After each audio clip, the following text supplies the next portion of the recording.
السلام علیکم ناظرین. جی ہاں، رمضان کے مہینے میں قاری صاحب نے کیا خوب بیان دیا ہے، آئیے سنتے ہیں. اللہ کہہ رہا ہے ایام معدودات، ایک گنتی کے دن ہے. اور میرے بھائی کیا مصیبت ہے، میرا وقت نہیں گزر رہا. آپ یقین کریں، اللہ جانتا ہے ہم تو رمضان کو زنجیریں ڈالتے ہیں. یہ کام بھی رہ جاتا ہے، رمضان گزر جاتا ہے. یہ بھی رہ جاتا ہے، رمضان گزر جاتا ہے. یہ بھی نہیں ہو پاتا رمضان. پتہ نہیں کس وقت روزے آتے ہیں، کب نکل جاتے ہیں. کہتے ہیں میرا وقت نہیں گزرتا تو میں ٹی وی دیکھتا ہوں. قرآن سارا پڑھ لیا ہے، حدیثوں کا مطالعہ ہو گیا، اپنی آخرت کے لیے نفل سارے پڑھ لیے، تسبیحات ساری ہو گئی. جو اب ٹائم نہیں گزرتا تھا تو ٹی وی پہ جا بیٹھے. کدھر چلے گئے ہم؟ علامہ اسماعیل حقی نے حدیث لکھی، حضرت عائشہ صدیقہ رضی اللہ تعالیٰ عنہ فرماتی ہیں، تفسیر روح البیان میں موجود ہے. کہتی ہیں ایک دن حضور اچانک میرے ساتھ آرام فرماتے، بستر سے اٹھے نکل گئے. ہمیشہ نبی پاک علیہ السلام کا طریقہ مبارکہ تھا، جب رات کو تہجد کے لیے اٹھتے تو کہتے ابو بکر کی بیٹی حق تیرا ہے، وقت تیرا ہے، پر اگر تو اجازت دے تو میں اپنے اللہ کو راضی کر لوں. آج حضور نے پوچھا ہی نہیں، بستر سے اٹھے چلے گئے. کہتی میں اٹھی، میں نے دائیں بائیں دیکھا، محبوب نظر نہ آئے. حضور کی تامت استعمال شدہ پڑی تھی، وہ تامت میں نے اٹھا کے اوڑھ لی اور میں نکل گئی حضور کو تلاش کرنے. کہتی ہیں جب میں باہر گئی مسجد نبوی شریف کے ساتھ جنت البقیع کی جانب، نبی پاک سجدے میں تھے. کہتی ہیں میں گئی، تھوڑی دیر کھڑی ہوئی، حضور نے آہٹ سنی تو پوچھا تو کون ہے؟ میں نے کہا میں عائشہ ہوں. تو محبوب نے فرمایا یہ عائشہ کون ہے؟ میں نے کہا یا رسول اللہ میں آپ کی زوجہ. فرمایا زوجہ کیا ہوتی ہے؟ یا رسول اللہ میں ابو بکر کی بیٹی. تو نبی پاک نے فرمایا یہ ابو بکر کون ہے؟ حضرت عائشہ کہتی ہے میرا کلیجہ پھٹنے کو آیا. میں وہاں سے پریشان حال واپس آئی. جب میں گئی تھی تب بھی ہلکی ہلکی بارش تھی، واپس لوٹی تو پھر بھی ہلکے ہلکے قطرے بارش کے گر رہے تھے. میں آ کے ہامتی کامتی بیٹھ گئی. تھوڑی دیر گزری تو نبی پاک تشریف لے آئے. تو حضور صلی اللہ تعالی علیہ وسلم نے مجھے پریشان دیکھا تو کہا عائشہ کیا ہوا؟ کہا حضور آج وہ ہوا ہے جو کبھی نہیں ہوا. یا رسول اللہ میں پریشان ہو گئی ہوں. حضور عجیب بات ہے، میں گئی ہوں، آپ نے پوچھا کون ہے تو میں نے کہا میں عائشہ. کا عائشہ کون؟ آپ کی زوجہ. فرمایا زوجہ کون؟ ابو بکر کی بیٹی. کا ابو بکر کون؟ اور پھر حضور میں گئی ہوں تو میرے کپڑے بھیگ گئے، آپ آئے ہیں تو کپڑے خشک ہیں، سمجھ نہیں آئی. تو لفظ سنو حدیث کے، نبی پاک نے فرمایا عائشہ لی مع اللہ وقت، میرا اپنے اللہ کے ساتھ ایک وقت ہوتا ہے. کس کے ساتھ؟ آج میرا دوستوں کے ساتھ وقت ہے، آج میرا گھومنے کا وقت ہے، آج میرا خوش گپیوں کا وقت ہے، آج میرا سیاحت کا وقت ہے، آج میرا پکنک کا وقت ہے. میرے نبی پاک نے فرمایا لی مع اللہ وقت، عائشہ میرا اپنے اللہ کے ساتھ، میرا اپنے اللہ کے ساتھ ایک وقت ہوتا ہے. اس وقت نہ وہاں کوئی فرشتہ آ سکتا ہے، نہ کوئی نبی اور مرسل آ سکتا ہے. جب فرشتہ اور نبی نہیں آ سکتے تو عائشہ اور ابو بکر کیسے آ سکتے ہیں؟ تو کہا یا رسول اللہ پھر وہاں ہوتا کون ہے؟ تو حضور فرمانے لگے ایک میں ہوتا ہوں، دوسرا میرا رب ہوتا ہے، تیسرا کوئی موجود نہیں ہوتا. امت کو درس دیا ایک وقت 24 گھنٹوں میں ایسا لایا کر جس میں تو اپنے رب کو دکھڑے سنائے، جس میں تو دعائیں مانگے، جس میں تو عرض و نیاز کرے، جس میں تو اپنے گناہوں کی معافی چاہے. اعلیٰ حضرت کے والد گرامی سے کسی نے پوچھا، مولانا نقی علی خان صاحب سے، کہ حضرت جی فرعون 500 سال ہی حکومت کر گیا، 500 سال ہی حکومت کر گیا، اللہ کا مقابلہ کرنے والا پکا کافر بے ایمان. تو آپ فرمانے لگے ملا رومی کی وہ کتاب پڑھو مثنوی، جس میں انہوں نے لکھا ہے کہ جب ساری دنیا سو جاتی تھی تو فرعون اٹھ کے مصلے پہ بیٹھتا تھا، کہتا تھا یا اللہ معاف کر دے، رب تو تو ہی ہے، گناہگار بڑا ہوں پر مہربانی کر. روز معافیاں مانگتا تھا تو رب کریم کی قدرت نے مہلت دی کہ روز توبہ کرتا ہے، چلو ایک دن سچی بھی کاری جائے تو اچھا ہے. اللہ نے مہلت دی. اور میرے بھائی اگر تو روز رات مصلے پہ بیٹھے تو تجھے مہلت ملے، عذاب نہ آئے. اگر تو اپنے رب کے ساتھ تنہائی کرے تو اللہ تجھے مہلت دے، سزا نہ دے. لیکن ہم یہ وقت نکالتے ہی نہیں. سبحان اللہ. اللہ کے ساتھ میت کا ہمارا مزاج ہی نہیں. ترمذی شریف میں نبی پاک علیہ السلام نے فرمایا ہے دنیا داروں کو دکھڑے نہ سنایا کر, مالداروں کے سامنے رونے نہ رویا کر, یہ تجھے کیا دے سکتے. تو اٹھ کے جائے گا تو کہیں گے محنت کرتا نہیں, روز مانگنے آ جاتا ہے. دنیا داروں کو دکھڑے نہ سنا, پر میں دکھ سنا تو اپنے رب کو سنا, اللہ والوں کو سنا, اللہ کے نبی کو سنا.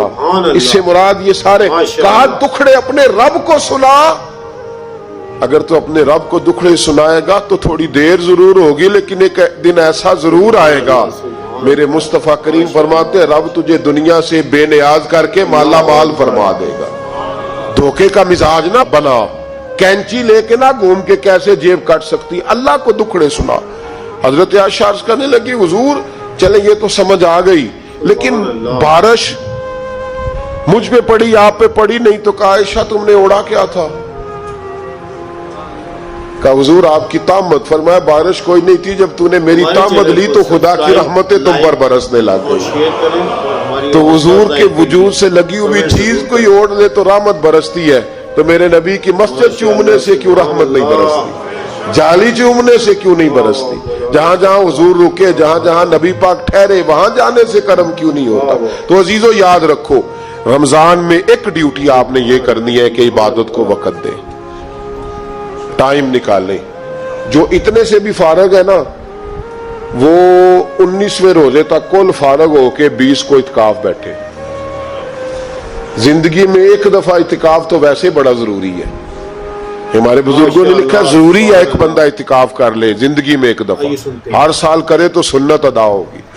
ویسے سنت مؤکدہ الکفایہ ہے, بستی میں اگر کوئی بھی نہ بیٹھے گا تو سارے گناہگار ہوں. ہم انشاءاللہ اس مسجد میں اس سال اجتماعی اعتکاف کریں گے. میں نے یہ پروگرام بنایا ہے کہ لوگ اعتکاف تو بیٹھتے ہیں, لیکن نہ بیچاروں کو قرآن مجید پڑھنا ہوتا ہے, نہ نماز وضو غسل کے مسائل آتے ہیں, نہ انہیں پتہ ہے کہ رات عبادت کیسے کرنی ہے. تو میں نے یہ ارادہ کیا اس سال, میں نے معافی لی ہے ہاتھ باندھ کے. میں نے کہا یار سارا سال میں پورے ملک میں گھومتا ہوں, اس سال رمضان میں میرا ارادہ ہے میں صرف اپنے شہر میں رہوں, میں کہیں نہ جاؤں, تاکہ جو جہاں سے بھی چل کے آئے اسے فون نہ کرنا پڑے, میں اسے مل جاؤں ویسے ہی. تو میں انشاءاللہ تعالی یہیں رہوں گا, اور رمضان کی 10 راتیں میں اپنے اعتکاف والوں کے ساتھ گزاروں گا انشاءاللہ تعالی. یہاں آپ لوگ آئیں, جو سنجیدہ قسم کے لوگ ہیں ان کو ساتھ لائیں, وہ یہاں آ کے اعتکاف کریں. لنگر شریف بھی ہم دیں گے جو ہماری توفیق ہوگی, اور انشاءاللہ دونوں وقت دیں گے اپنی توفیق کے مطابق. اور یہ کوئی صدقہ زکوٰۃ خیرات سے نہیں ہوگا, یہ آپ ہمارے مہمان ہوں گے تو یہ مہمان نوازی ہوگی انشاءاللہ تعالی. تو یہ اپیل آخر میں اعلان کرنا تھا, پر چلو بات آ گئی تو میں نے شروع میں کر دیا. یہاں ہم مقدور بھر کوشش کریں گے آپ کے لیے اجتماعی اعتکاف کا بندوبست.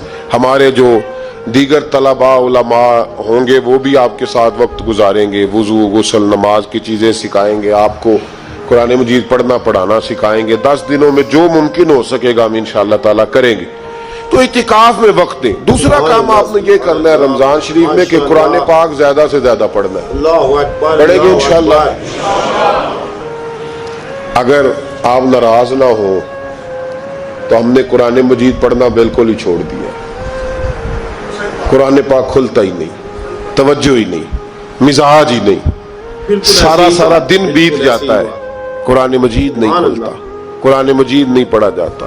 ایک آج شخص مجھ سے ملنا چاہ رہے تھے مسجد نبوی شریف میں حاضر تھا, تو وہ ایک دفعہ آئے گزر گئے, میں قرآن شریف پڑھ رہا تھا, پھر آئے تو گزر گئے قرآن شریف, تیسری دفعہ پھر آئے تو کہنے لگے آپ نے کتنا کو پڑھنا ہے.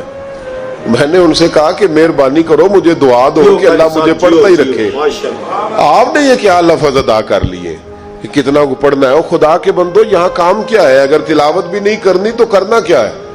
وہاں میں اکثر کہتا ہوں کہ چونکہ ہم تو مسیتڑ ہیں, ہمارا تو مزاج ہے مسجدوں میں رہنے کا, چونکہ عام لوگوں کا مزاج نہیں ہوتا تو وہاں بھی بازاروں کو ٹائم زیادہ دیتے ہیں, خریداری میں وقت زیادہ لگاتے ہیں. اگر ہماری طبیعت مسجد میں بیٹھنے کی ہو, قرآن پاک پڑھنے کی ہو, تو بڑا ذوق بن جائے.